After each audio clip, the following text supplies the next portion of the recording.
Atención emprendedor, potencia tu negocio con préstamos con garantía hipotecaria de rebajatuscuentas.com y págalo hasta en 10 años. Ya estamos con Ana María Choquehuanca, vicepresidenta de la CONFIEP y además presidenta justamente de los gremios de la micro pequeña empresa. ¿Cómo está, Ana María? Sí, Muy buenas noches. Gracias por acompañarnos. No. Y a ver, claro, esto es importante y es transversal, ¿no? Los efectos que tiene o que han tenido las manifestaciones, los conflictos sociales en la economía. Es clarísimo a nivel macro cómo las protestas de diciembre, enero, febrero impactaron en la economía. ¿Cómo están viendo la situación para estos anuncios de protesta?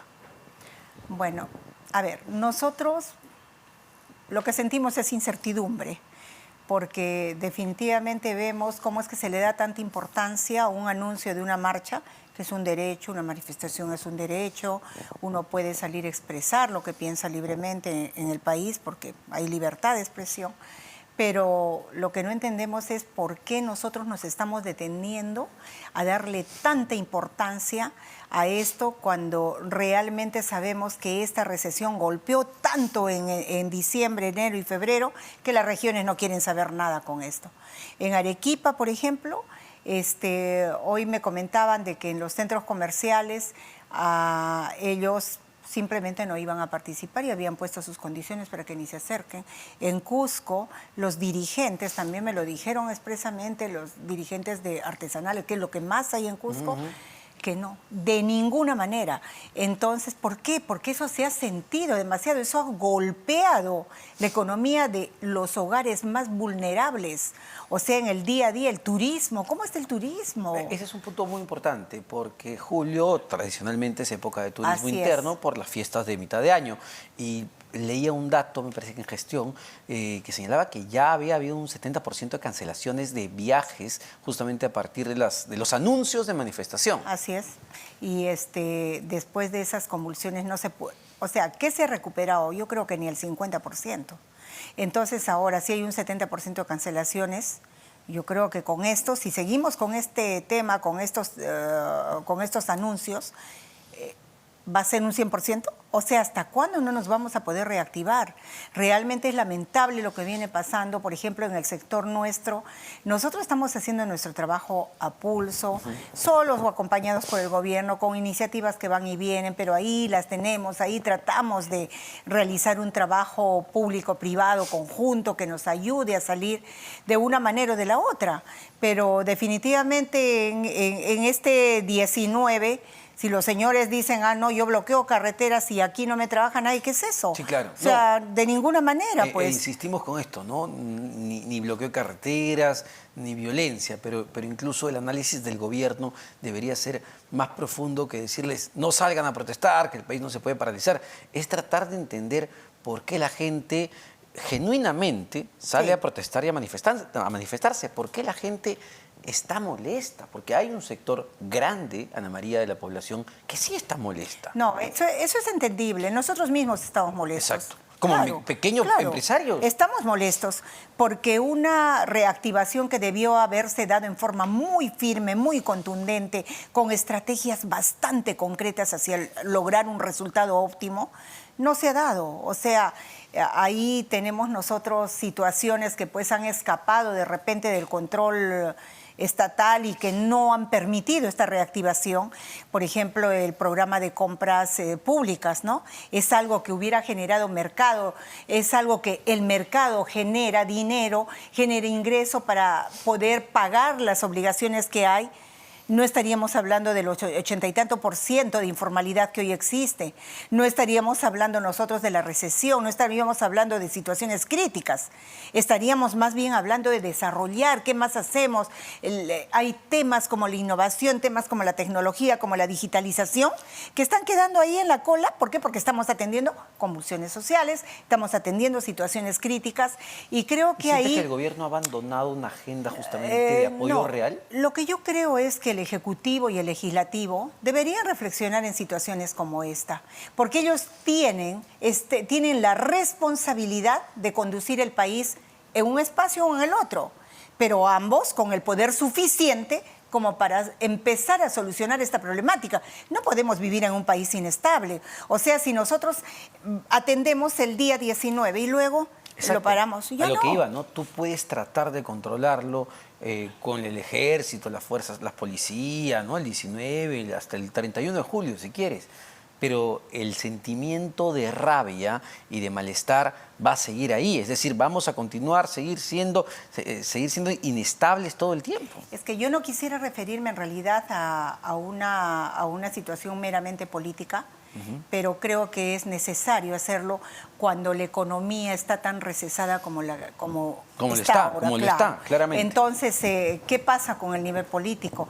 Yo creo que ese resentimiento y esa rabia, esa impotencia, quizás esa frustración de no poder salir de este entrampamiento que tenemos, hace pues que la gente realmente también quiera manifestarse de repente y protestar. Por eso ¿no? la pregunta es si realmente los políticos, la clase política, tú has sido congresista de la República, además en la época de Pedro Pablo Kuczynski, están leyendo realmente las necesidades de la población. Y cuando hablo de la población también me refiero a los empresarios, micro, medianos, los que empujan este país.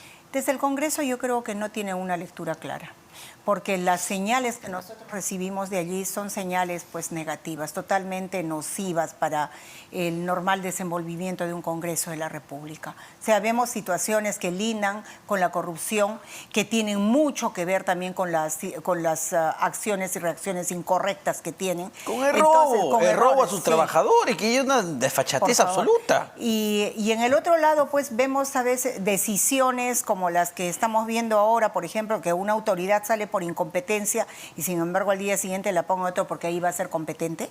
Entonces, la indolencia es algo que no debe perdonarse en el país. Cuando hay indolencia, cuando se abandona la responsabilidad en temas tan delicados como el de salud, como el de educación, yo creo que ahí tenemos que reflexionar. No podemos seguir así. Entonces, creo yo que esos 700,000 puestos de trabajo que están a riesgo de seguirse perdiendo en el sector formal, Omar, solamente el 20% del Perú es formal en todo caso, en el plano económico y en pequeñas empresas, entonces, pequeñas y microempresas. Entonces, ese 20%, ¿qué necesita? Necesita ser fortalecido y no podemos dejar que ni uno más pase al otro lado, porque son los que siguen generando empleo. Pero, y que no interesa en el Perú, por ejemplo, ensanchar la base tributaria, sí tenemos que ensancharla y tenemos que pensar en esa informalidad, en esos informales que hoy por hoy, con convulsiones como esta, con movimientos como este, de repente se va a ir incrementando. Y tú sabes muy bien, Ana María, como además mucho tiempo has trabajado con la micro y la pequeña empresa, representándolas, hoy estás como vicepresidenta en la CONFIEP. Esos temas los venimos discutiendo hace varios años. Sí, sí, no es de ahora. No. Nuevamente, ¿ves a un Ministerio de Economía o un Ministerio de la Producción de la micro y la pequeña empresa abocada hoy por hoy a estos temas reales? No con la celeridad que deberíamos verlo. Bueno, yo ahí separaría, porque sí nosotros analizamos, por ejemplo, la gestión del ministro de Economía, y el ministro de Economía, bueno, está queriendo, tiene no solo buenas intenciones, sino que además las acciona. Bueno, el punche productivo, el Impulsa Perú, ¿ha funcionado? Que no funcionan, ¿por qué? ¿Por qué? Y ahí vamos. No funcionan porque los procesos no se quedan en el MEF, los procesos bajan hacia los ministerios. Preguntémonos, ahí está el problema, ahí está el cuello de botella, porque los procesos son muy lentos, porque definitivamente los funcionarios que están, de repente, o son reciclados, o no sé si son nuevos y no entienden lo que están haciendo ahí, pero es que demoran tanto.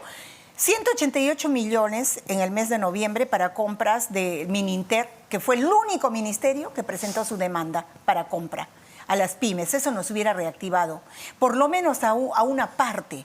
Pero ¿qué pasa? Hasta el día de hoy, estamos julio, recién está terminando. Felizmente fuimos a hablar con el Premier hace 3 días y le dijimos y le pedimos por favor que intervenga, porque es él quien tiene ahí la coordinación, la articulación con los 18 ministerios. No es que él lo vaya a resolver, pero sí lo puede hacer todo ese tipo de designaciones. Él puede, ni siquiera sugerir. Él puede hacer que esto se amplíe. Entonces, al día siguiente, Defensa ha presentado su demanda, 215 millones más. Pero ahora esperemos que esos 215 millones no estén durmiendo 6 meses más, pues. Tú ¿no? recordarás esta frase en un momento de la economía que se hablaba del famoso piloto automático, ¿no? Que casi los gobernantes no hacían nada porque ya los precios de los metales eran bollantes y la economía crecía por defecto. Hoy por hoy, ¿la economía está en piloto automático o estamos frenados o ese carro ya se está desmantelando? No, la economía peruana, como podemos ver a nivel de Latinoamérica, es una de las más sólidas, sigue siendo sólida por todo lo anterior, o sea, por todo, felizmente, los presidentes anteriores por lo menos eso respetaron, ¿no? El nivel económico de cuidar las reservas, tenemos un BCR como debe ser, tenemos ahí a una persona que maneja bien esto. Creo que ahí, por ejemplo, nos estamos salvando. No estamos como en otros países de Latinoamérica, pero eso no es para siempre, eso hay que cuidarlo también. Y eso tiene mucho que ver, porque no solamente tenemos que proyectarnos hacia lo que significa el crecimiento económico o velar porque la inflación suba, baja o cómo está, sino tiene que ver con el accionar del tejido empresarial productivo. Aquí tenemos que hablar de inversiones también. Claro. ¿Por qué la inversión? O sea, ¿por qué vemos nosotros cuando hablamos de inversiones, hablamos como que no, las inversiones no en el Perú? Las inversiones generan mucho trabajo. Las inversiones son muy buenas para todos los países cuando son buenas inversiones y Sí, obviamente claro. cuando son limpias inversiones. Sí, ¿no? claro, no cabe, sobre todo la inversión privada, es el principal Así motor de la es. economía de cualquier país, sobre todo el Perú. Me interesa mucho una visión que puedas tener, porque nuevamente recuerdo, tú fuiste congresista en la época de Pedro Pablo Kuczynski y entendías la expectativa que generaba Pedro Pablo Kuczynski, incluso cuando nombra su primer gabinete, el famoso gabinete de lujo, se pensaba que iba a haber una determinada convivencia con Fuerza Popular, porque más allá de las discrepancias había pues ciertas líneas de coincidencia en materia económica y uno Así decía, es. bueno, esto va a desarrollarse de manera Totalmente. bollante, ¿no? Y una empresaria como tú lo entendía. Hoy por hoy, haciendo el quiebre del inicio del gobierno de Kuczynski a lo que tenemos hoy, ¿crees que ese fue un punto de quiebre? Ese fue un punto de quiebre y ese fue el inicio del fin, de lo que estamos viendo hoy en día.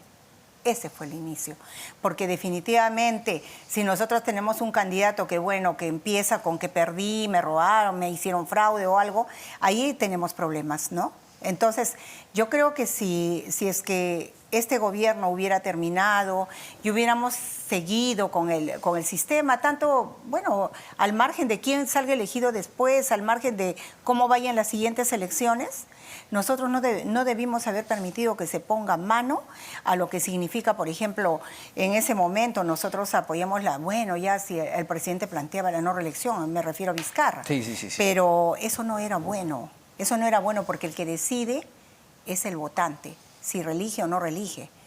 Corto, cierro el Congreso. O sea, esos fueron precedentes para lo que estamos viendo hoy día. Para un Congreso que entró por un año y ya sabemos todo lo que pasó, y para que hoy tengamos el Congreso que tenemos, ¿no? Entonces, creo que en este momento lo que hay que hacer, siempre lo he dicho, son dos cosas. Cabe una reflexión profunda y ahí medir también la identidad o lo que sentimos realmente por el país. Y dos, el diálogo alturado y respetuoso que no existe. Entonces, si el 19 hay demandas, si el 19 hay manifestaciones, tiene que haber personas ahí al frente que digan, bueno, esta es la problemática, nosotros queremos que nos solucionen ABC y que el gobierno tenga la capacidad de solucionarlas.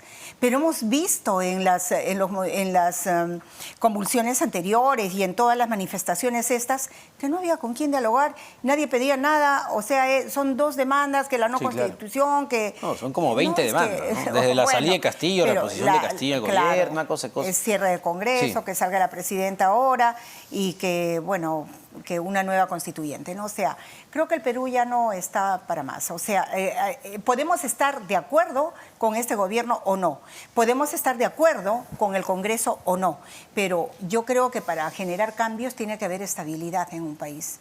Un país no puede generar cambios en una inestabilidad como la que tenemos hoy en día. Y yo sinceramente pienso que ya es hora de marcar ahí una pausa que diga, bueno, tú quieres trabajar, sigue trabajando. Yo quiero manifestarme, me manifiesto. Al final, uno corre con las consecuencias de lo que hace. Y si ya no hay ingresos para sí, mala suerte. ¿Crees que esa pausa, esa reflexión, esa necesidad de marcar un cambio es justamente ahora, el 28 de julio, para la presidenta Dina Boluarte? Bueno, la fecha la han elegido precisamente porque es el 28 de julio. Y qué pena, ¿no? Qué pena. Qué pena, porque inclusive nuestro bicentenario se ha visto todo manchado de todas estas situaciones, pero creo que la presidenta tiene la oportunidad también de poder conducir el país con una verdadera equidad, con un diálogo mucho más abierto, más sincero, y sinceramente pienso yo de que la población tiene que ver también quiénes somos mayoría. Aquí no hay derechas o izquierdas, aquí no hay que yo estoy de este lado o del otro.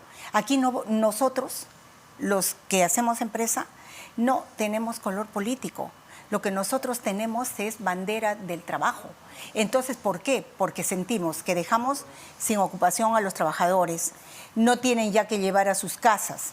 La pobreza escala cada día, 10 puntos escala la pobreza, si no más en la última estadística. Entonces hay que reflexionar en ese sentido y creo que personas como yo, que somos dirigentes gremiales, podemos orientar también a nuestros asociados para que podamos seguir trabajando. Nosotros tenemos que seguirlo haciendo porque es el día a día. No son empresas que tienen un colchón hacia atrás y pueden vivir 3 meses sin trabajar. No es así.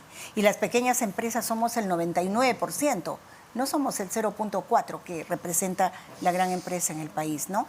Entonces, creo que esta unidad empresarial está dispuesta a seguir bregando, a seguir luchando, a seguir apostando por el país, pero necesitamos de políticas públicas claras, necesitamos de decisiones firmes para que nosotros podamos hacer lo nuestro.